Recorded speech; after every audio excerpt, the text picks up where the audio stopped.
Welcome to another bonus edition of Upon Further Review.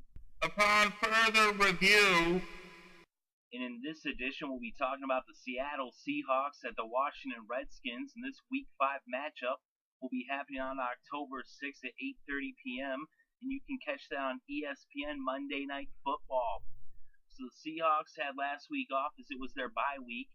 So they're sitting at 2-1. And the Redskins got blown out by the New York Giants, and they're at 1-3.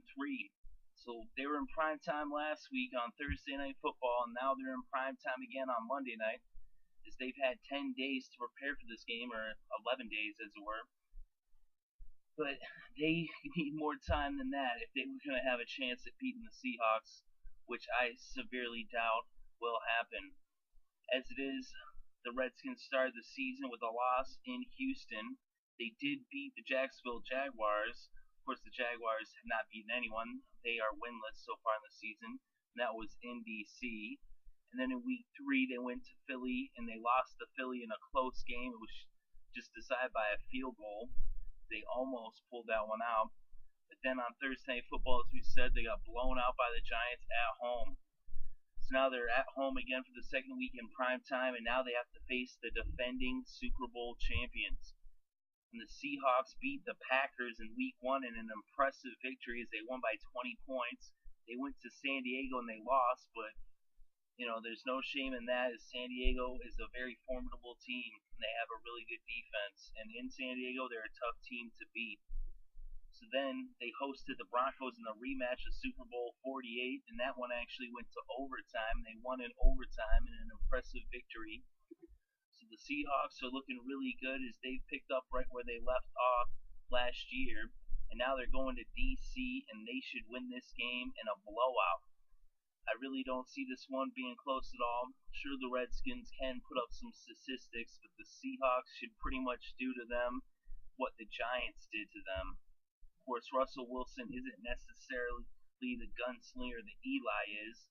Russell Wilson's more of a game manager. He doesn't put up a lot of yards, but he does get the ball in the end zone, and he protects the ball as he does not throw, that many interceptions. He only has one pick on the season. Of course, they're more of a balanced team. They run the ball just as much as they pass the ball. They only have one more pass attempt than run attempt. And Marshawn Lynch is having a good season. He should have a good game tonight against Washington. Of course, the defense of the Redskins has given a few teams some trouble, as their line is pretty decent and they do get in the backfield. So it'll be interesting to see what kind of pressure they put on Wilson and how many yards Lynch is able to put up. But I do think he's going to show out on prime time, as the Seahawks usually do shine on the big stages, as we've all seen plenty of times before. I also think Percy Harvin will end up having a big game. But let's look inside the numbers for these two teams. And so far on this season, the Seahawks are actually 25th in the NFL in passing yards per game. And the Redskins are actually 4th in the NFL in yards per game. Then we look at the defense, the pass defense, and the Seahawks are actually a surprising 19th in the NFL when it comes to passing defense for yards allowed. And the Redskins are 14th. So who would actually thought that the Redskins would actually have the advantage when it comes to the passing game? I mean, sure, Kirk Cousins has been throwing, lots of yards. Of course, he didn't really look too good against the Giants, as he was getting picked off. I think it was 4 times he was picked off in that game. It was multiple times. But their defense is actually rated better than the Seahawks when it comes to passing defense, even though the Seahawks have some of the best secondary players in the NFL. And I think that's just kind of a statistical anomaly. We should probably see that somewhat correct itself tonight. But then we look at the numbers in the running game. When it comes to running offense, the Seahawks are 3rd in the NFL in rushing yards per game. Marshawn Lynch, as I said, has been having a great season so far. And the Redskins are 12th in the NFL. They're not bad. Alfred Morris is a pretty good running back. If you look at defense, that's where the Seahawks' strength is this year. Last year, their strength was in the secondary. This year, so far in the young season, their strength has been against the running game, and they're 5th in the NFL in rushing yards allowed.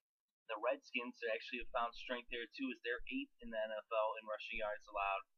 So these two teams are actually a little bit closely matched, more closely matched than you would have expected. But the definite advantage is going to the Seahawks when it comes to the running game. And if we look at the points scored for both teams, the Seahawks have put up the 5th most points in the NFL so far this season on average per game, and the Redskins are 16th. So the Seahawks have been getting in the end zone. As I said, they don't put up a lot of yards per se. They make sure to get in the end zone as their special teams and their defense always gives them good field position. And they have that great running game too, which sets them up. They're more than capable of scoring on the ground or through the air. The Redskins, they're more, middle of the road. They do put up some points against, mediocre competition or against defenses that do let up points. But then coming against a defense that actually has real solid talent, they struggle to score. So then, if we look at the points allowed, the Seahawks have allowed the 11th most points in the NFL, or 11th least points in the NFL, and the Redskins have allowed the 26th least points in the NFL. So the advantage clearly goes to the Seahawks when it comes to scoring, is they put up a lot more points than the Redskins, and they allow a lot less. As the Redskins, even though they seem to have a pretty decent pass rush, as they, putting up some numbers when it comes to sacks, and they seem to be decent against the run, but they cannot stop teams from getting it in the end zone. They cannot stop teams from putting up points on the board. So the Seahawks have the advantage statistically for sure in this game, and I think you really would struggle to find any way that Washington possibly could beat Seattle, is all signs point towards the Seahawks. I mean, then you got to take them. I'm definitely taking them. Even regardless, I'd be taking the Seahawks in this game. I mean, things would have to be a lot different for me to pick Washington, let me tell you. But, I expect Russell Wilson to have a huge game. I expect Beast Mode to have a huge game. As I was saying earlier, Percy Harvin, I mean, they're going to be getting the ball, moving it around. Even I want to be surprised to see everybody getting in on it. Doug Baldwin, even Curse. They're going to be without Zach Miller, though. And I'm not sure if Cam Chancellor is going to be able to go on defense. But from all signs show that he is going to play. But someone to keep an eye on as the game approaches. The Redskins, they said they do, they put up some numbers. And it's possible that they could make it interesting. But they're going to need to, get some really strong performances out of Alfred Morris, and Kirk Cousins is going to have to protect the ball better. As the season total of 5 interceptions ballooned last week in prime time. As I was saying, Russell Wilson, he's only thrown 1 pick as he's been doing a great job of protecting the ball. And he's a great leader, and the Seahawks definitely seem poised to make another playoff run, as they are one of the strongest teams in the league now. After yesterday, there is no undefeated teams left, so the Seahawks have a chance to go to 3-1 with a victory in this game. Of course, those teams that went 4-1 actually make the playoffs 77% of the time. The Seahawks had the bye week last week, so they still will have to wait till next week to try to go 4-1. But as for this week, they should win in a blowout. At least that's what I think. Let me know what you think in the comment section below.